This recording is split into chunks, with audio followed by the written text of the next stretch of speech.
Hello, Barbara. It's lovely to meet you. I'm Harry, and thank you for being our guest for this interview. Why, it's my pleasure. I've been dying to meet you for ages. I've heard so much about you, Harry. So thank you. It's a joy to be your guest. Thank you very much. What was your most memorable moment on EastEnders? I suppose it was walking on the set. I thought, oh, at last, I'm here. I'm here.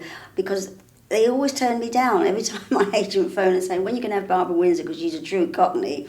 And people used to yell out, saying, when are you going to go into EastEnders? And every time they said, no, she's too famous. She's too known as that lady from Carry On, which is strange because it played quite a minor part in my career, a great part of my career, but people think I was in all 30 and I only did 8. But so I had that image. So when I finally walked on that set, I just thought, my God, this is amazing. I remember walking around the square with Grant, Ross Kemp, and him showing me around. I was terribly nervous. I would have rather been anyone else but Barbara Windsor. If I could have just crept in. How many times did you take the fire scene? The fire scene was only one take. You could only do one. Couldn't do any more, could you? Because there was only one Vic. And it's really funny about the Vic. We had to do it at late at night, at midnight. And everything was set up to do it, and all the pyrotechnics or whatever they call it, all ready to go. And we only had from 12 to 3 in the morning to do it. And they went, take 5, 4, 3, whatever, action. Just as they said action, the whole of the electrics went, the whole all over Elstree, where we film. And of course, trying to get hold of it, saying, what is it? But it was, the electric was out all over the place. So we had to stand there and just wait for it to come back. And anyway, it did finally after an hour and a half. So we're ready to go, and just as we were ready to go again, the heavens opened, fell down, it did. And we all looked at each other and we said, oh, can you imagine, 1:30, 2 o'clock in the morning, this is eerie. The old girl doesn't want to go down. The Queen Vic didn't catch light without a fire. She said, you're not getting rid of me. I've given you 25 years of my life. So it was a very, very exciting. And I did most of the stunts myself. And all I kept saying to everybody was, don't tell Scott, that's my husband.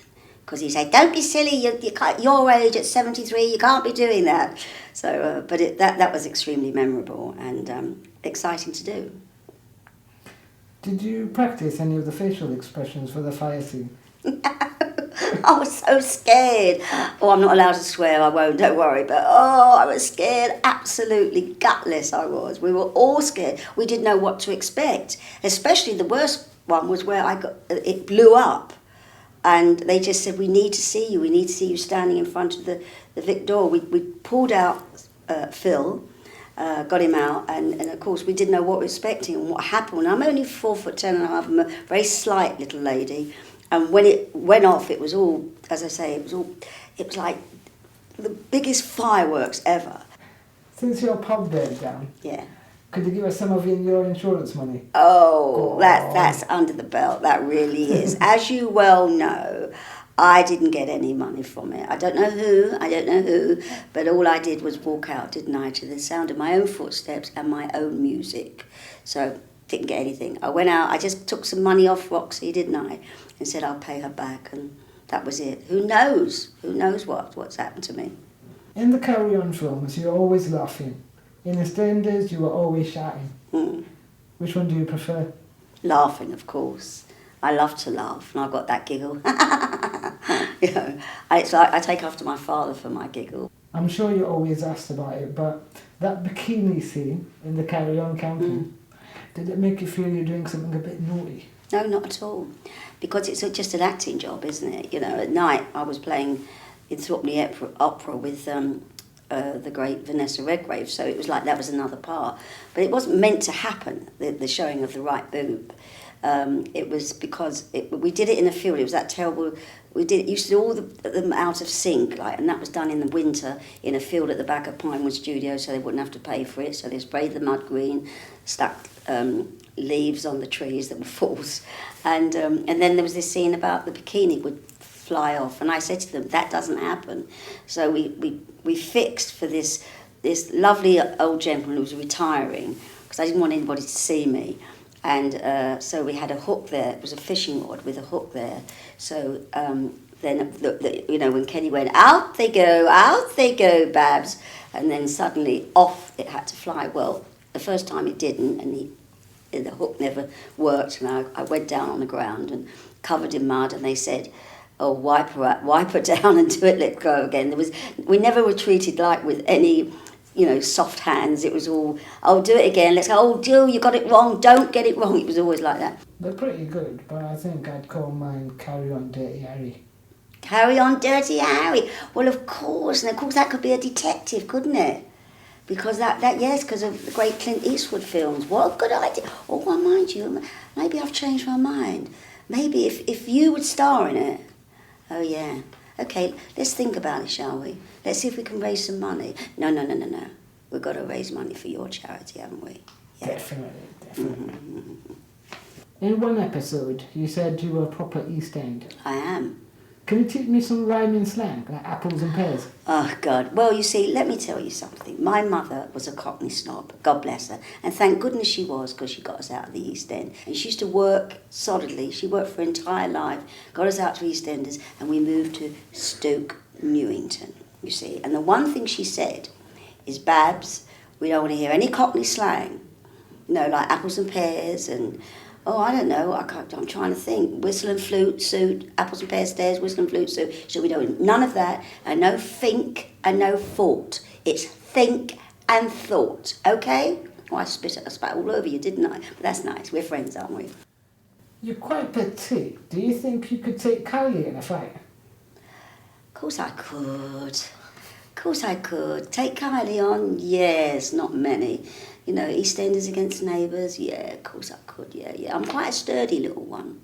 I'm right, And I used to get in, when I was at school, I was always sticking up for somebody, although I was little, because there was a lot of anti-Semitism, things like that, which wasn't nice. You accept people for what they are, no matter what colour, no what religion, whatever, you accept them for what you are. And so I was always getting in fights I had a very good Jewish girlfriend. So I was always in fights. So I can really march on. Like Peggy, I can really sock it to them. So, yeah, I could beat Kylie. I could beat her.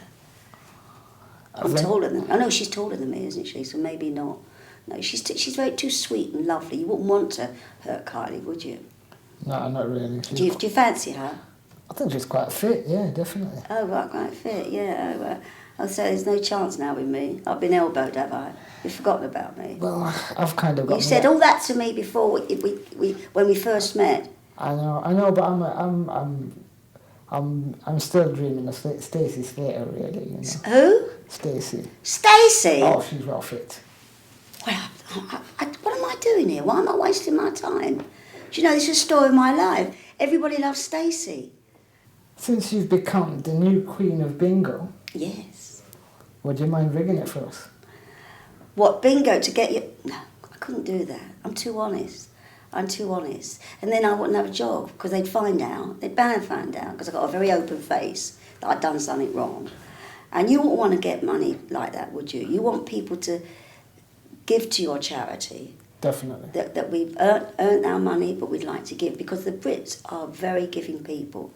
I mean, they really are. There's so many charities. You're going to find it hard because there are so many charities. But you will, because you're very likeable, very lovable. You've been extremely nice today. I've thoroughly enjoyed it. So let's see how we can do it. Let's see how we can raise money other than the wrong way. Fair enough. Right. What would you do with £1 million? Most likely give it away. I've got my house, first time ever in my 73 years, with my mortgage paid, everything. Thank you very much for your time. Well, it's been a pleasure. I am so sad it is so short, but there'll be other times, and I'm going to keep up with you. I'm going to find out how you're doing, find out how the charity's doing. If I think you're doing something that I don't like, I shall be on that phone to you. But meanwhile, can I have a kiss? All right. Okay. Go on. Oh, wonderful. Oh, that is fantastic. That really is. Oh, Frank Butcher. phew, nothing compared to that.